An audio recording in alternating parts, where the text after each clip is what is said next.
पुत्र दिनेश कुमार मौर्य, सुदेश कुमार मौर्य, निवासी सिठौरा हदगाम फतेहपुर के अंतिम संस्कार पर हम सब लोग उपस्थित हुए हैं। मैं देवीदीन मौर्य, निवासी भैरवा खुर्द, मंडवा फतेहपुर, रामपाल मौर्य पीजी कॉलेज सुल्तानपुर घोष के प्राध्यापक के पद पर कार्य करता हूँ। मैं विद्यार्थी जीवन से ही तमाम धर्मों का अध्ययन किया।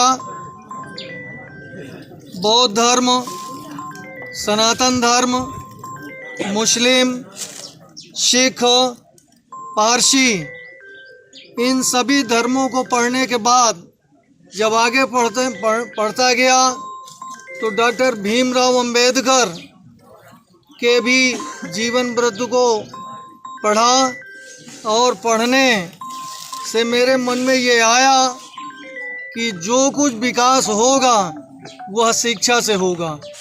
और बाबा साहब डॉक्टर भीमराव अंबेडकर के बारे में मैं जब पढ़ता हूँ तो मैं आज भी पढ़ता हूँ उन्हें, और उनके क्रियाकलापों के अनुसार अपने को ढालने की पूरी कोशिश भी किया और करता रहता हूँ।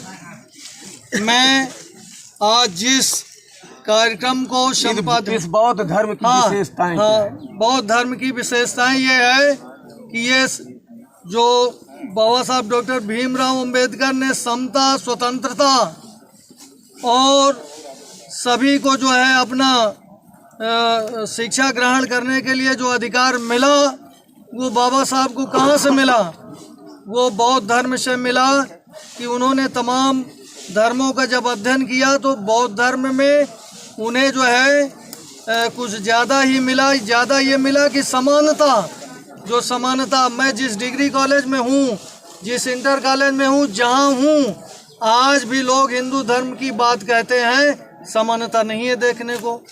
मैं अपने जीवन काल से जो इसको जाना परखा, मैं मेरे आजी बाबा बौद्ध धर्म के अनुसार, मैं कहा बौद्ध धर्म के अनुसार इन ऐसे कार्यों में क्या क्या बात? हाँ, देखिए, बौद्ध धर्म के अनुसार माननीय पत्रकार महोदय जानना चाह रहे हैं कि मैं अन्य तमाम अंतिम संस्कारों में पहुंचता हूं तो वहां जो है 100 को अंतिम रूप, यानी चाहे समाधि करें ज़मीन में और चाहे अग्निदाह करें, और बहुत मैं बचपन से देखता था तो जल में भी समर्पित किया जाता था, लेकिन उससे पहले मुंडन वगैरह कराया जाता था।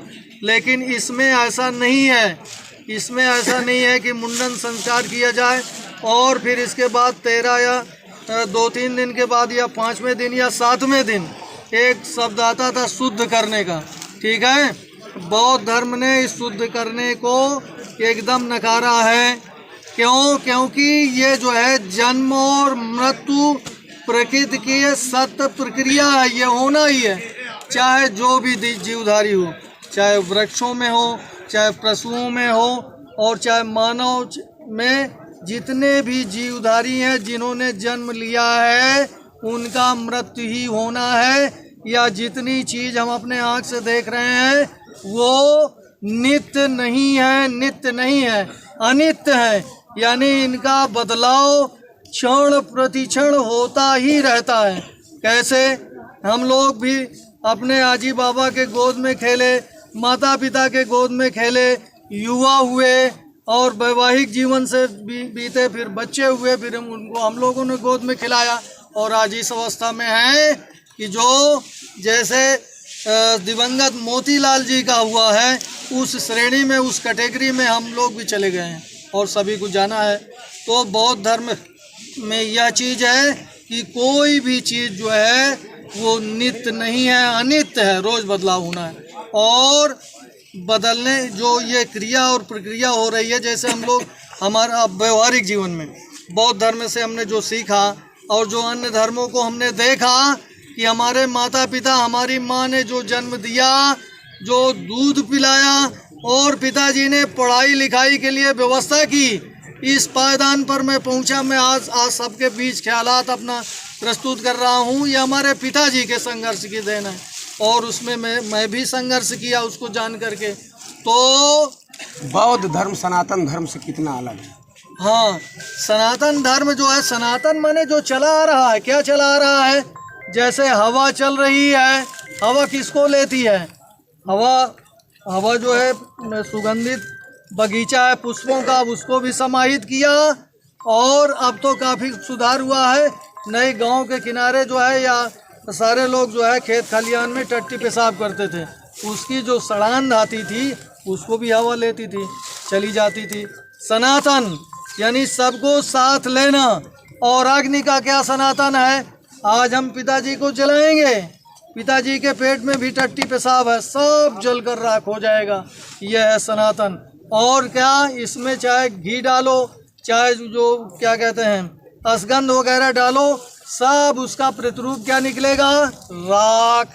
तो अग्नि का ये रूप। और पृथ्वी जो है वो क्या है? इसमें रोज जो है खोद खाद होता है, खुदाई होती है।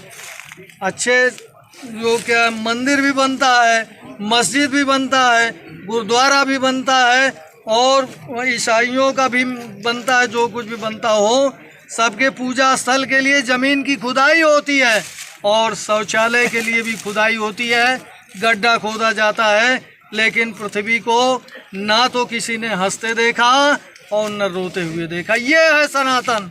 लेकिन सनातन का नाम लिया जाता है, लेकिन व्यवहारिकता में सनातन नहीं है। और बौद्ध धर्म में है। ये अंतर है। चलिए, बहुत बहुत धन्यवाद।